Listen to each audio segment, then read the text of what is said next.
I'm Nick Anderson. I run a company called Guild Anderson. We are a workshop in Wiltshire, and we mainly make bespoke painted kitchens, very much like this one.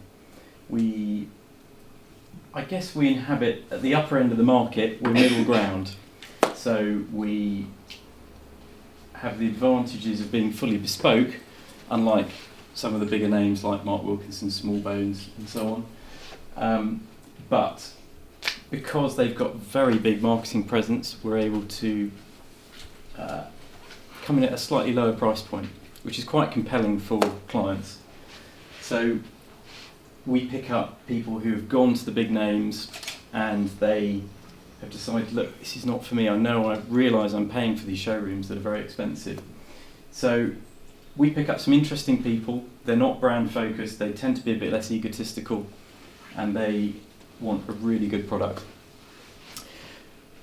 We've been going for 10 years, and this year we'll turn over, if I count a few chickens, we'll turn over £1 million, which is a bit of a goal for all of us when we're running our own business.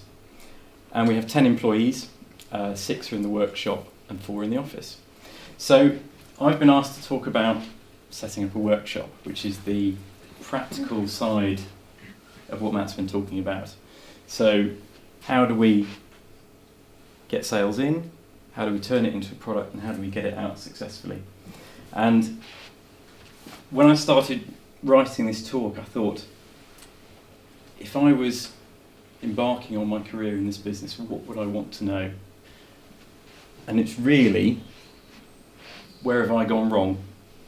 So of all the things that I've written down here, pretty much behind all of them is a cock-up, where I've learned what not to do and how to try and make a success of our business.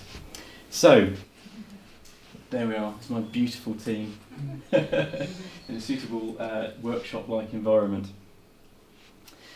So what I want to get across to you, actually stepping back a bit first, I think what I'm going to say applies to any business you might start up. Now, I realise that a lot of you are not going to jump in and with your chisels and planes and want to start up a business hacking things out of bits of wood and making a lot of sawdust. But I think a lot of these things are going to be important in whatever business you run. So things like deciding on premises and what tools and machines you're going to buy, and even making the furniture is the easy bit. The most important thing you need to do before you set up a workshop is put up your sign up outside and open your doors, is make sure you've got a business that will actually work. So I'm not going to go back as far as Matt did to his toddler years, but at 6, it's been very interesting, Matt, thank you. At 16 I decided I was going to be a yacht designer, and I love sailing, I love boats, I love drawing boats. Everything about it, that was my thing. I was going to be the best yacht designer in the world. So after finishing school, I did a degree in ship science at Southampton University with about 30 other budding yacht designers who all thought we were in for 3 years of sketching flowing lines, beautiful super yachts. It was a bit of a rude shock. In reality, we pretty much did 3 years of solid maths. Not a whiff of carbon fibre or sun cream. It was all steel merchant vessels, diesel and maths. You might hear this again in a second. Later I found out that this is what happens when you set up a workshop as well. I imagined I'd have a beautiful small workshop, like something out of the pages of Fine Woodworking magazine, with a leather apron and all my chisels in lines on the wall. It smelled beautiful, and customers would beat a path to my door, and they'd come to me and say, Nick, I've got £15,000, I want a dining table. I go, I'm your man. I've got £50,000, I want a kitchen. I'm your man. I would lovingly craft these things from timber. I'd travel far and wide to select. I'd selected the trees, I'd chopped them down, had them dried, and I too would earn a comfortable 60k a year. This isn't really how it works at all. Just like my rude discovery that yacht design is all about maths, running a workshop or running any business is all about money. It's no different to any other business. and the path to a decent income is a tough one. So, I thought I'd put together a few things that hopefully will mean that you avoid the same mistakes as me. So, firstly, get a job with another workshop that does what you do, or another business that does what you want to do. Learn, suck up every bit of information you possibly can, work hard, impress your boss, ask a million questions, be irritating. Try to work out if he makes money, and if he or she does, how. Secondly, and this is something I wish I'd done, is move on and work somewhere else. Perhaps not even furniture making, perhaps not even interior design. Make it a small business so you understand how a small business works. You learn little about the realities of running a business, working in a big company. Next, somehow amass some money without resorting to crime. Maybe you can, but just make it good so you don't get caught. It is possible to set up with very little money, but you'll have inadequate equipment and premises, and it will require very long hours to make a profit. Talk to your parents and wider family. Try and get some money from them. Don't borrow it from the bank, alluding to what Matt said, although you're exceptionally unlikely to be able to do so anyway. Look at things like the Prince's Trust if you're young enough, or perhaps best, get a proper well-paid job and save up. After a university and the crushing disappointment of not drawing boats for 3 years, I ended up in a boring but very lucrative job in IT and saved up a good amount and started the business with about 20 or 30k in the bank. And to help with cash flow, I used personal credit cards, which I think is probably a little more difficult now, but 10 years ago you could seemingly borrow an enormous amount of money on a credit card. Same phone. Yeah, easy. Just hand over the card. I've also peppered this with a few very specific things. This is the first one.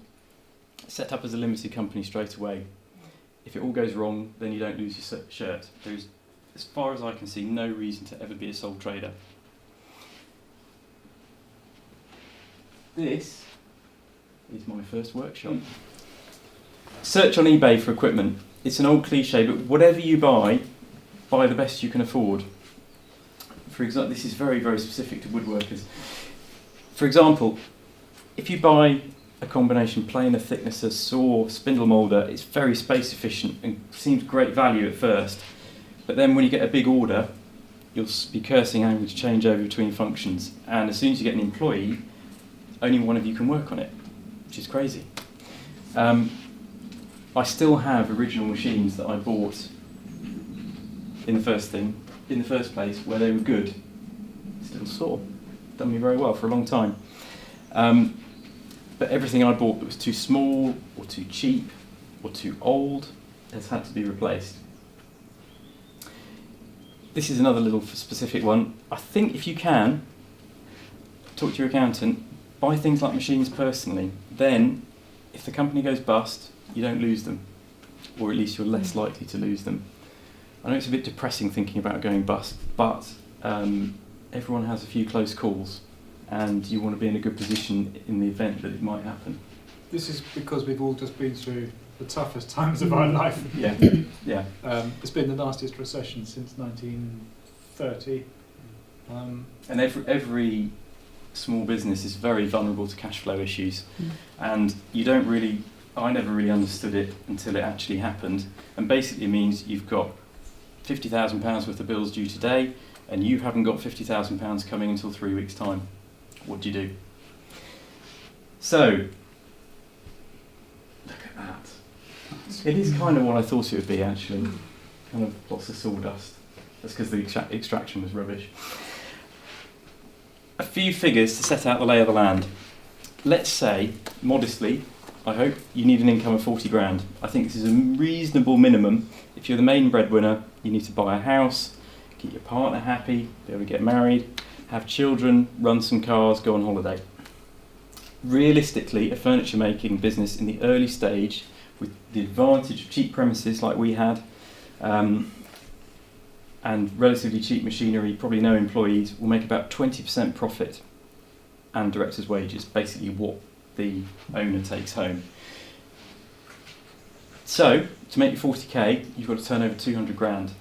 Now, on the face of it, that might not sound like very much, but if you see that as £4,000 every week of furniture you've got to design and sell, and then you've got to make it, it's quite hard. So your first few years are quite lean, and you need to be set up in a position where you can take that. So basically, you leave university and do it straight away, you can live with your mum and dad, or you save up a bit. If you get busy, take on employees. I did it quite quickly, after about 9 months, because you pay them a lot less than what you sell their time for. And as long as they're good, it means you can get out, your machines are still running, your business is still going, and you can be selling. You must realise that you are by miles the biggest asset that your company has. And it's a waste of your time to be doing menial tasks. So much as I loved machining timber, it wasn't a good use of my time, because I could pay someone £7 an hour to do that. And perhaps even making furniture. I understood early on that my greatest skill was selling to customers, and this year I've achieved my aim of selling over £1 million worth of furniture in 12 months. When our turnover reached about 400k, I stopped doing anything at all in the workshop, and I had to concentrate full time on sales, systems, which I'll come on to, and management. When we moved to bigger premises, when we got up to about 450k turnover, and I was quite proud that we actually managed to do that much money in this little building. I had 2 very young children at the time, can't advise that. We had to stack it up to the rafters to get it all in. Quite crowded. So,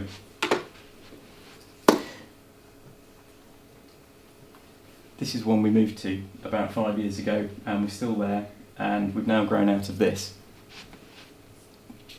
A few final points on the financial side of things, and these are the things I wish I'd known to start with. Try to turn over £80,000 to £100,000 per employee, including yourself. In a manufacturing business, if you manage a gross profit of 35%, you're fine. And keep your eye on your fixed costs. They've got to be 10 to 15% absolute maximum. Gross profit, a lot of businesses have much higher figures than we've ever achieved. Basically, if you go below 30%, you're probably going to go bust if you do it for a very long period of time. So keep it to 35. If you can achieve 40, you're good. Another thing is keep an eye on your hourly cost rate. So this is all of your fixed costs divided per man hour or productive man hour. Ours has hovered at around £27 per hour throughout the entire life of the business. So even when we were in the little workshop, because we were less efficient, we aim to charge that out at about £45 an hour. But we often spend more than that. It's more time than we've allocated on jobs, which cuts that down. This was very exciting.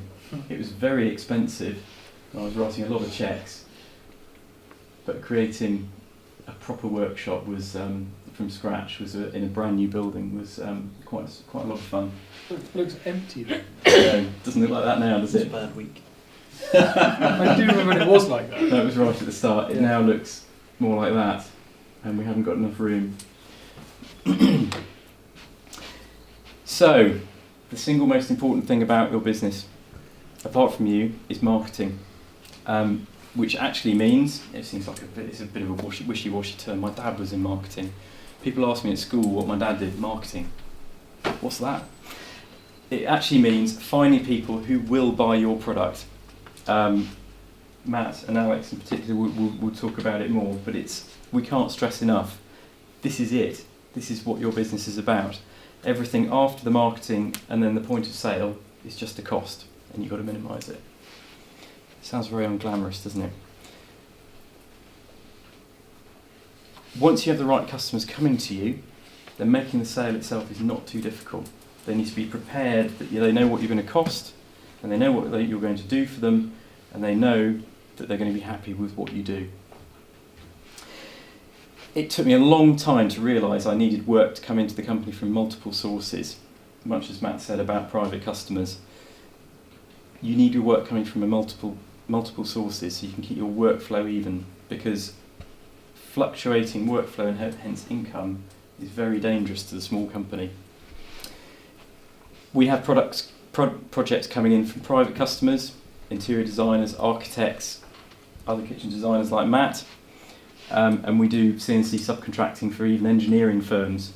So we're just trying to get business in from all kinds of places so that we've got a relatively even flow and we're constantly overloaded. One thing that we've had no success with is selling our product through a shop or even a third party, except on a subcontract basis, because the margin is just too thin for two companies to make enough out of it. So we've spent a lot of money on advertising over the years, but we now do virtually none. When you start your business, it's very difficult because you'll get lots of phone calls. They seem to seek out new companies and say, oh, it's only £150 a month, it's only £200 a month, and all of a sudden you've spent £3,000 and you have no inquiries. If you consider what you can afford to advertise in, which may be local glossies, for us it's Wiltshire Life, Bath Life, they might have a readership of 20,000 people, 5% of them are looking for what you do, and of them, maybe 5% can afford it. So that's 50 people out of that readership are actually interested in what you do and are able to afford it. And you've got to rely on seeing your little tiny ad and liking it so much that they actually call you. To avoid spending too much on marketing, which is vital to all of our businesses, you need to get recommendation. I know to start with that is so hard. When I had one kitchen to show, it was very hard to sell any more. I actually made a little kitchen cabinet to take and go, this is what we make. I know I've only got one picture, I've only done one before, but this is it. You need to build your recommendation base by designing what the customer wants, not what you want. Hopefully they'll coincide, but you've got to do what they want. It might diminish your aim to become the most wonderful designer in the world, it might restrict you a bit, but those projects will come along. For the bulk of your turnover, keep your business going, you've got to design what the client wants. Give your customer more than they're expecting, but only if they can see it. Quality finishing, absolutely. Secret mitre dovetails, don't bother. Deliver on time, always, and generally not screwing up in any way. If you do, suck it up, put it right, you pay for it, but your reputation is so valuable. See it as an investment in marketing.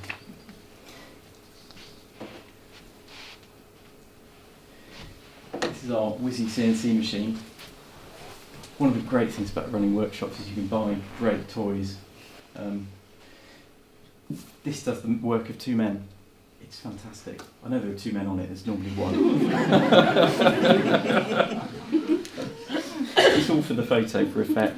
Once you're up and running, you'll constantly need to work on your efficiency. And to do this, you need systems.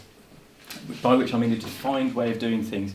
So whatever you do, you've got to have a standard procedure. If you're constantly reinventing the wheel, it's too expensive.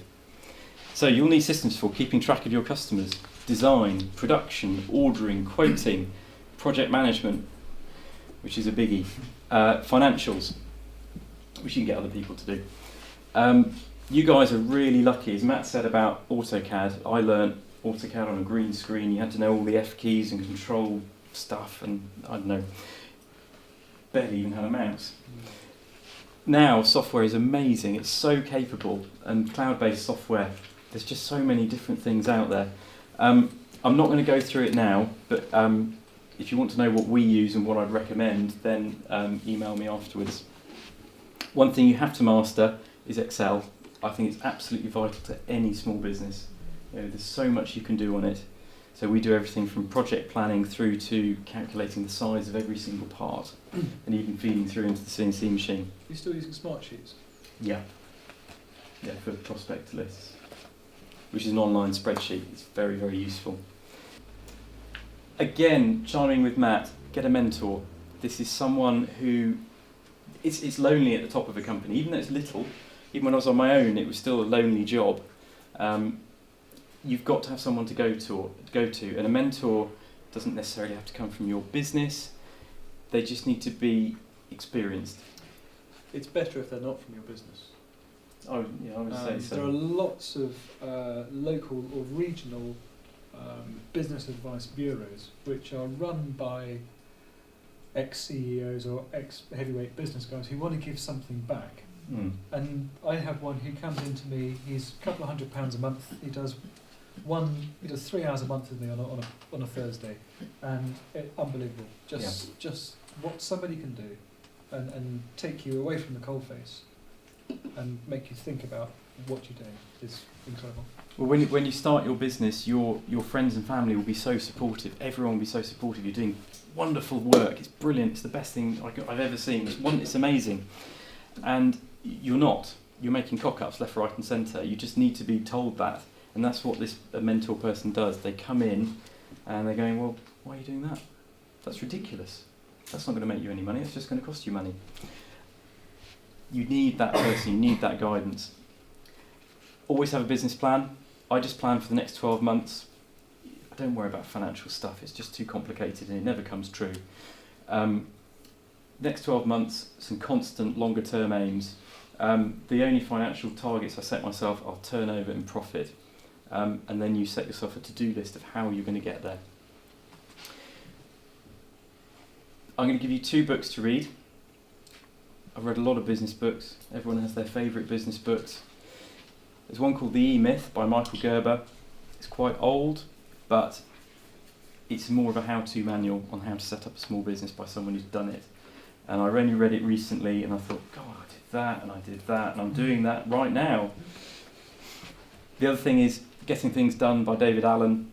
Hopefully you'll have way too much to cope with when you start your business. You'll have a to-do list like this and you've got this much time. That book does help you get it done. I'm finished now. My aim is not to, I was very conscious of being too negative in this talk about running a business. It's bloody hard and you get some tremendous lows, but you also get some tremendous highs. I just want to inject a bit of realism. You think, well, what would I have wanted to know? You can succeed and make a living from your passion, and when it goes well, it's just the best feeling in the world. But it's not an easy route through life. It's a lot easier to work for someone else. And if you need to make it work as a business if you're going to stand any chance of success. Thank you.